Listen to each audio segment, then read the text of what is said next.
Hello dear student, welcome back again in this lecture session. I am Pratibha Bhagat, your course teacher of diseases of field and horticultural crops and their management part 1, and course code is APP 5311, and today we will discuss about the another disease of field crop, and that field crop is pigeon pea, red gram or arhar, and the disease is wilt. So today we will discuss about the wilt.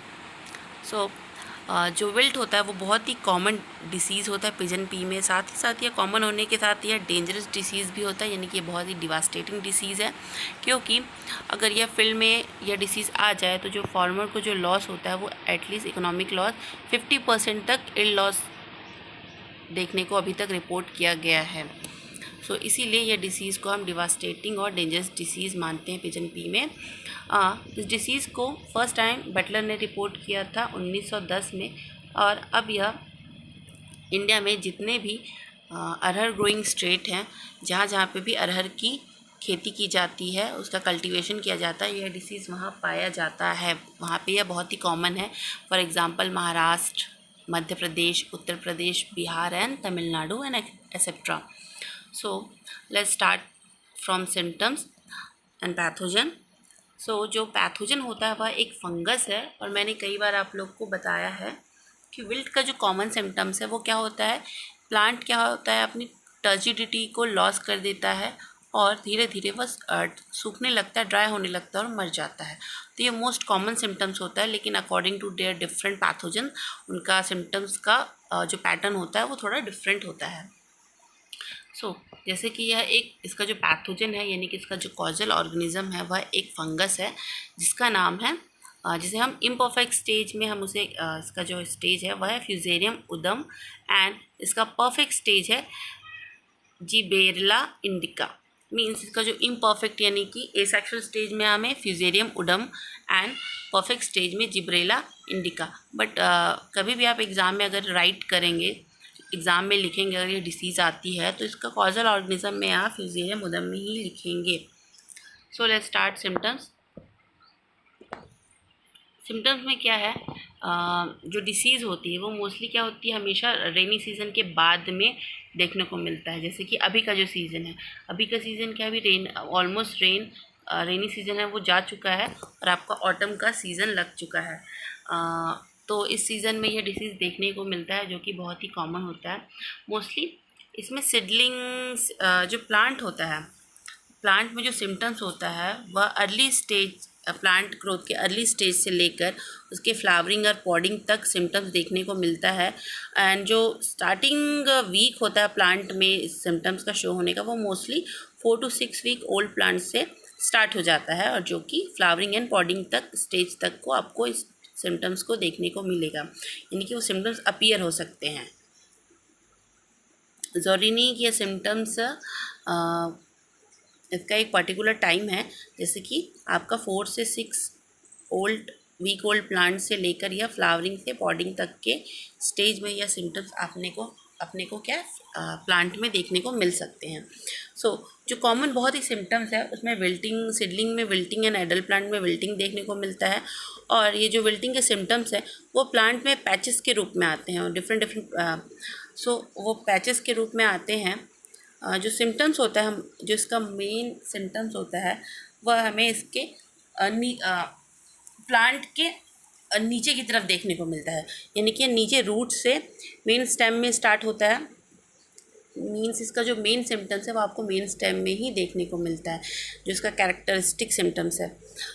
Root में क्या होता है, जो main root जो आपका main जो आपका main stem होता है उसमें पर्पल बैंड के रूप में ऊपर से नीचे की तरफ स्टेम में एक आप लीजन्स दिखाई देते हैं। जो पर्पल बैंड्स होते हैं, इन्हीं के जस्ट जब हम अगर ये तो केवल आपके स्टेम के आउटर सरफेस में देखने को मिलता है, यानी कि प्लांट के अपर सरफेस पे, मीन्स आपके स्टेम के ऊपरी हिस्से पे, वहाँ पे आपको क्या देखने को मिलेगा कि आपको पर्पल कलर की बैंड्स देखने को मिलती है, जो कि प्लांट में नीचे से ऊपर की तरफ धीरे धीरे एक्सटेंड होने लगती है। और अगर हम इसी मेन स्टेम को अगर हम बीच से स्प्लिट करें हम अगर इसको बीच से स्प्लिट करेंगे तो जो उसका वैस्कुलर टिश्यू है उसमें आपको ब्लॉकिंग दिखाई देगी। यह ब्लॉकिंग का जो कलर होता है, यानी कि ये जो वैस्कुलर टिश्यूज़ है उसमें ब्राउन कलर का डिस्कलरेशन दिखाई देता है। जहाँ पे पर्पल बैंड्स बनते हैं, यानी कि जहाँ पे जिस पर्पल बैंड्स बन रहे हैं वहीं पे वैस्कुलर टिश्यूज़ में ब्राउन डिस्कलरेशन होता है। और इसी वैस्कुलर टिश्यू में ब्राउन डिस्कलरेशन की वजह से, उसमें ड्राइनेस होने की वजह से और उसमें ब्लॉकिंग होने की वजह से क्या होता है, जो प्लांट है उसमें प्रॉपर न्यूट्रिशन और वाटर क्या है का उसका ट्रांसपोर्ट नहीं हो पाता, जिसमें प्लांट में विल्टिंग की समस्या देखने को मिलती है। अगर प्लांट में पार्शियल सिम्टम्स देखने को मिल रहा है तो वह फ्यूजेरियम विल्ट को इंडिकेट करता है। लेकिन अगर वह कम्प्लीटली प्लांट की डेथ को शो कर अगर प्लांट कम्प्लीटली डेथ शो कर रहा है, यानी कि मरा हुआ शो कर रहा है, तो वह फाइटोप्थोरा ब्लाइट को दर्शाता है। हमें इसके बाद फाइटोप्थोरा ब्लाइट के बारे में डिस्कस करना है। सो पहले हम विल्ट के बारे में डिस्कस कर रहे हैं आज। जैसे कि दोनों में क्या डिफरेंस है, फ्यूजेरियम में पार्शली विल्टिंग होती है, जबकि फाइटोप्थोरा ब्लाइट में क्या होता है, आपका प्लांट पूरा का पूरा मर जाता है। साथ ही साथ जो फोलियर आपका सिम्टम्स होता है, फोलियर सिम्टम्स में क्या होता है कि जो प्लांट है वह आपकी उसका जो फोलियर पार्ट है उसमें टर्जिडिटी की लॉस हो जाती है। साथ ही साथ प्लांट में आपको आपको फोलियर पार्ट्स में इंटरवीनियन क्लियरिंग देखने को मिलेगा और क्लोरोसिस भी दिखाई देता है। तो यह इस डिसीज़ की कॉमन सिम्टम्स है। अब हम इस डिसीज़ के हम ईटियोलॉजी के बारे में देखते हैं, यानी कि इसके पैथोजन के कैरेक्टर के बारे में डिस्कस करते हैं।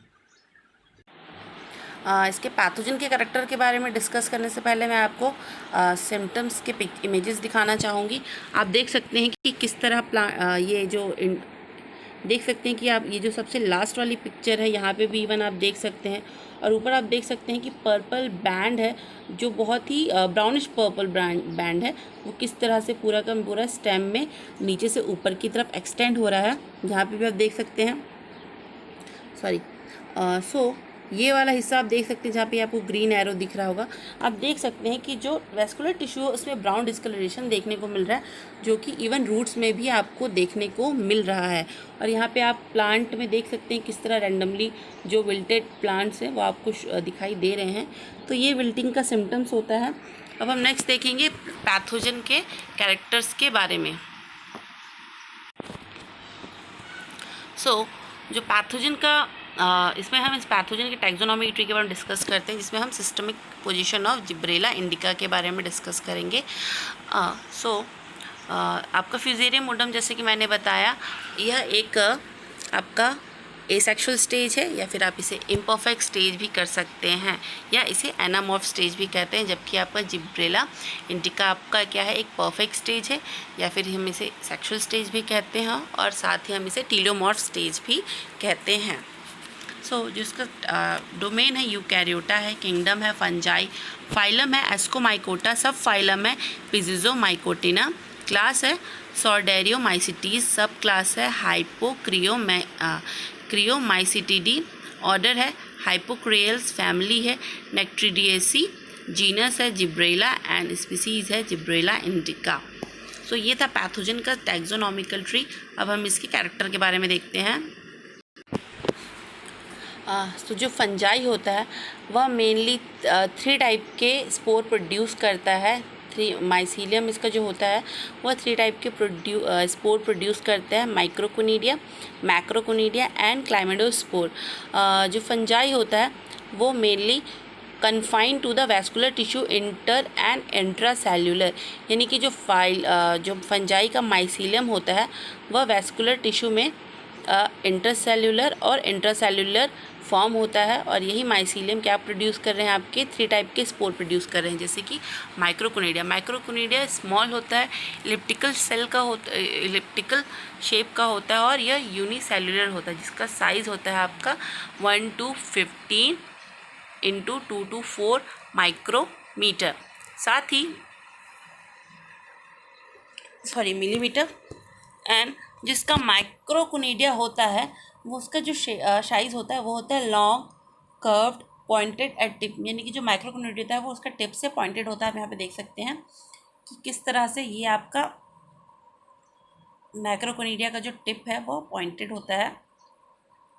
सो यहाँ पे भी देख सकते हैं हम, ये है आपका माइक्रोकोनिडिया, ये है आपकी माइक्रोकोनिडिया एंड ये है आपका क्लाइमेडोस्पोर। यहाँ पे डिफरेंट डिफरेंट स्ट्रक्चर आपको देखने को मिल सकते हैं। जो माइक्रोकोनिडिया होता है वो लॉन्ग होता है, कर्व्ड होता है और पॉइंटेड होता है, जबकि क्लाइमेडोस्पोर कैसा होता है, स्फेरिकल होता है, उसकी वॉल थिक होती है और वह सिंगल या तो सिंगल प्रोड्यूस होगा या तो फिर चेन में भी प्रोड्यूस होता है और टर्मिनल और इंटर कैलोरी भी प्रोड्यूस होता है।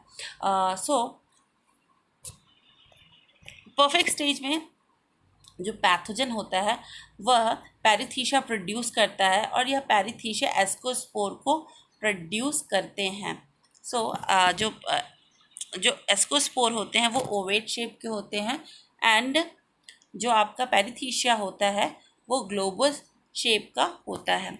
अब इमेज में हम देख सकते हैं कि ये वाला स्टेज आपका माइक्रोकोनिडिया है एंड ये आप देख सकते हैं कि ये इसका माइसीलियम है जो कि सेप्टेड है, इसका माइसीलियम देख सकते हैं कि सेप्टेड है। इवन इसका मैक्रोकोनिडिया भी सेप्टेड है। ये आपकी माइक्रोकोनिडिया किस तरह से बंच में बन रही, प्रोड्यूस हो रही है, जबकि क्लाइमेडोस्पोर क्या हो रहा है, एक चेन में प्रोड्यूस हो रहा है। और भी आप देख सकते हैं कि यहाँ पे डिफरेंट स्ट्रक्चर है पैथोजेंस की। इसका मैक्रोकोनिडिया ये है इसका ये है पैरीथीशिया को आप देख सकते हैं। पैरीथीशिया के ही अंदर ये सेकंड इमेज है, यहाँ पे बनता है आपका एस्कस। और ये एस्कस क्या होते हैं, 8 एस्कोस्पोर को कंटेन किए होते हैं जो कि इसका सेक्शुअल स्टेज में प्रोड्यूस होता है। तो ये था पैथोजन का स्ट्रक्चर। अब हम नेक्स्ट देखते हैं इसके लाइफ साइकिल के बारे में। जो लाइफ साइकिल में डिसीज साइकिल में आप देख सकते हैं कि इसमें 2 डिफरेंट डिसीज साइकिल को दिखाया गया, एक इसका परफेक्ट स्टेज को और एक इम्परफेक्ट स्टेज को। तो पहले हम परफेक्ट स्टेज के बारे में डिस्कस करते हैं। जब इन्फेक्शन कहाँ से स्टार्ट होता है, जो डिसीज साइकिल का जो प्राइमरी इन्फेक्शन है वह प्लांट में या तो सीड बॉर्न भी हो सकता है या तो सॉइल बॉर्न भी हो सकता है। यानी कि यह पैथोजन सीड बॉर्न तो है ही है, साथ में सॉइल बॉर्न भी है, पर मोस्टली इसका जो इन्फेक्शन है, मेन इन्फेक्शन सॉइल बॉर्न के थ्रू होता है। और साथ ही साथ सॉइल बॉर्न में मोस्टली क्लाइमेडोस्पोर के प्रेजेंट होने के कारण होता है। जो क्लाइमेडोस्पोर होता है वो सॉइल में 3 इयर्स तक के लिए सर्वाइव कर सकता है। मींस इसका प्राइमरी इन्फेक्शन है मेनली कैसे हो रहा है, क्लाइमेडोस्पोर के द्वारा सॉइल में सर्वाइव करने के कारण हो रहा है, इसलिए इसे सॉइल बॉर्न कहते हैं। जो इसका क्लाइमेडोस्पोर है वो क्या होगा, प्रीवियस क्रॉप के प्लांट डेब्रिस में सर्वाइव करता है। जब इन्फेक्शन स्टार्ट होता है तो पैथोजन धीरे धीरे इन्फेक्शन स्टार्ट करता है और इन्फेक्शन स्टार्ट होने के बाद जो सिम्टम्स हैं वह ग्रो होने लगते हैं। ग्रो होने के बाद जो सेकेंडरी इन्फेक्शन है, यहाँ पे सेकेंडरी इन्फेक्शन कहाँ से हो रहा है, इरिगेशन वाटर के थ्रू और इम्प्लीमेंट्स के थ्रू। यानी कि अगर फील्ड में कोई हेल्दी जैसे कि इमेज में देखा, कई से प्लांट इन्फेक्टेड नहीं है और कुछ प्लांट इन्फेक्टेड है रैंडमली या फिर आसपास।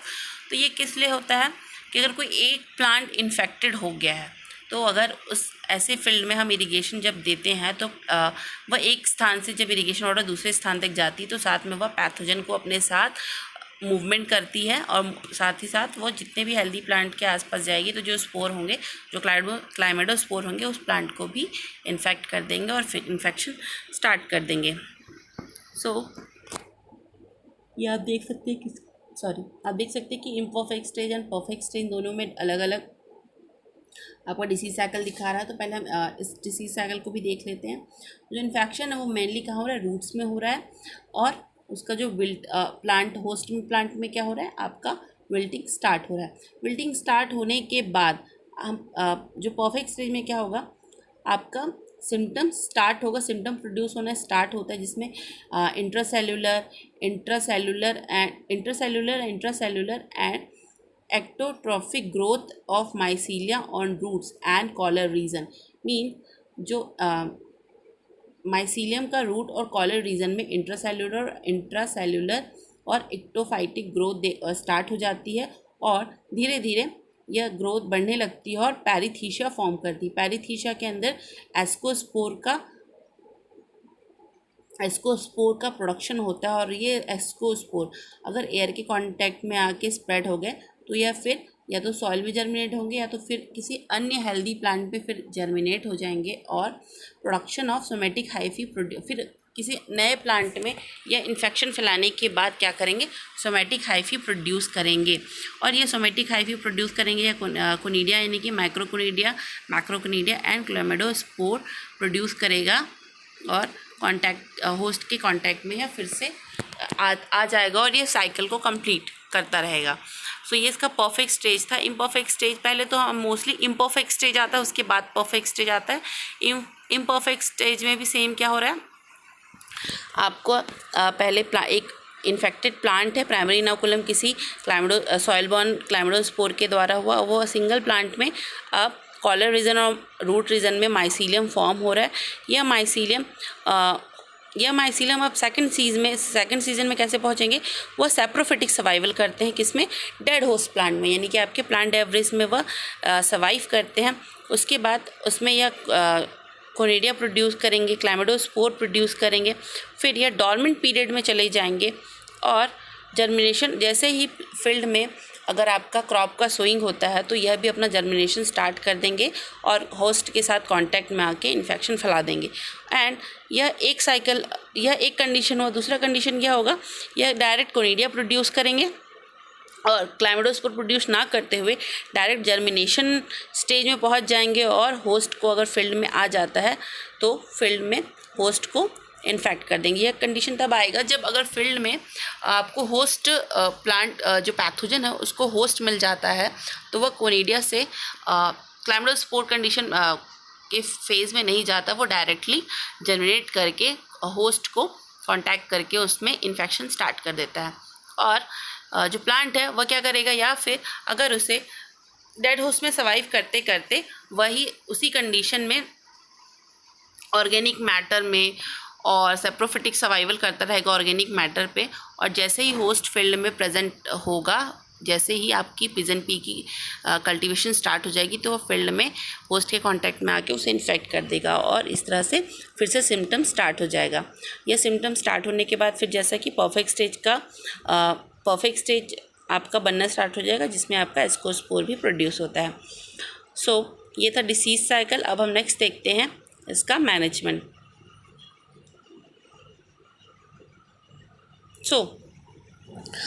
जो मैनेजमेंट में हमें डिफरेंट टैक्टिक्स का यूज़ करना होता है तभी हम इस डिसीज़ को कंट्रोल कर सकते हैं। इस डिसीज़ को कंट्रोल करने के लिए हम 4 से 5 साल का क्रॉप रोटेशन करेंगे। क्रॉप रोटेशन डिसीज़ को कंट्रोल करने में बहुत ही हेल्प करता है, जिसमें हम टबैको, सॉर्गम और कॉटन जैसे क्रॉप्स का यूज़ करेंगे क्रॉप रोटेशन के लिए। साथ ही साथ क्योंकि यह इन्फेक्टेड प्लांट में यानी कि क्रॉप डेब्रिस पे प्रेजेंट रहता है और इन्फेक्शन फैलाता है तो हमें फील्ड सैनिटेशन करना बहुत ही इंपॉर्टेंट है। फील्ड सैनिटेशन में हम इन्फेक्टेड प्लांट पार्ट को डीप प्लाविंग करके रिमूव कर देंगे फील्ड से और उसे डिस्ट्रॉय कर देंगे ताकि वह फील्ड में किसी तरह का इन्फेक्शन ना फैला सके। साथ ही साथ हम सॉर्गम एंड अरहर के साथ मिक्स क्रॉपिंग कर सकते हैं, इससे भी डिसीज़ का इन्फेक्शन कम हो जाता है फील्ड में, क्योंकि यह इससे हमारी जो मेन क्रॉप है उसमें डिसीज़ कम लगती है। साथ ही साथ हम रेसिस्टेंट वैरायटी का यूज़ कर सकते हैं। रेसिस्टेंट वैरायटी में हम C11, C36, F18, NP41, Pusa 855, BDN1 और इसके अलावा हम आशा, मारुति, लक्ष्मी, दुर्गा, NPRG 100, PRG 150 और प्रभात जैसे वैरायटीज़ का यूज़ कर सकते हैं जो कि डिसीज़ के लिए रेसिस्टेंट एंड ससेप्टेबल वैरायटी है। साथ ही साथ हम फील्ड में soil treatment and seed treatment दोनों कर सकते हैं, क्योंकि ये सॉइल में प्रेजेंट होता है तो हमें सॉइल ट्रीटमेंट के साथ साथ हम सीड ट्रीटमेंट कर सकते हैं। सॉइल ट्रीटमेंट में हम 1 पार्ट ऑफ फॉर्मेलिन लेंगे और 400 पार्ट ऑफ वाटर लेंगे और दोनों को मिक्स करके हम फील्ड में स्प्रे कर देंगे, सॉइल में डायरेक्टली स्प्रे कर देंगे, जिससे जो पैथोजन होगा वह इनएक्टिव हो जाएगा। साथ ही साथ हम सॉइल को ट्रीटमेंट करने के लिए हम बायो कंट्रोल भी कर सकते हैं, जिसमें हमें ट्राइकोडर्मा विरिडी का यूज़ करना है। 2 ग्राम ट्राइकोडर्मा विरिडी को 2 kg ट्राइकोडर्मा विरिडी को 50 kg फार्म यार्ड मैन्योर में मिक्स करके सॉइल में अप्लाई कर देना है, जो कि ये डिसीज़ के जो पैथोजन है उसके ग्रोथ को सप्रेस कर देता है। साथ ही साथ हम फील्ड में सीड ट्रीटमेंट कर सकते हैं। सीड ट्रीटमेंट के लिए हम बेनोलेट और थायरम का यूज़ कर सकते हैं। जो थायरम का जो अमाउंट होगा वह रहेगा @ 0.3%, और हम साथ ही साथ कार्बेंडाजिम का भी यूज़ कर सकते हैं जिसका अमाउंट रहेगा 0.2%। यह तो सीड ट्रीटमेंट में यह बहुत ही हेल्पफुल है। और साथ ही साथ हम फील्ड में बायो कंट्रोल एजेंट का भी यूज़ कर सकते हैं। नॉट फील्ड में, सीड ट्रीटमेंट भी हम बायो कंट्रोल एजेंट्स का यूज़ कर सकते हैं, जिसमें अगेन हम ट्राइकोडर्मा विरिडी का यूज़ करेंगे और इसका जो अमाउंट रहेगा वह रहेगा 4 ग्राम पर केजी ऑफ सीड्स, यानी कि हमें 1 केजी के लिए 4 ग्राम ट्राइकोडर्मा विरिडी को सीड्स में स्प्रेड करके उसे सोइंग के लिए यूज़ कर सकते हैं। तो इस तरह से इस डिसीज़ को फील्ड में मैनेज किया जाता है। और साथ ही साथ हमें इरिगेशन का बहुत ध्यान रखना होगा। इरिगेशन हमें प्लांट में उतनी ही सफिशिएंट वाटर को अप्लाई करना है जितना कि प्लांट की रिक्वायरमेंट है, वाटर रिक्वायरमेंट है। आज हमने विल्ट के बारे में डिस्कस कर लिया। आज के लिए इतना ही। कल से हम विल्ट के पिजन पी के अनदर डिसीज़ के बारे में डिस्कस करेंगे। तो आज के लिए इतना ही स्टूडेंट। Thank you.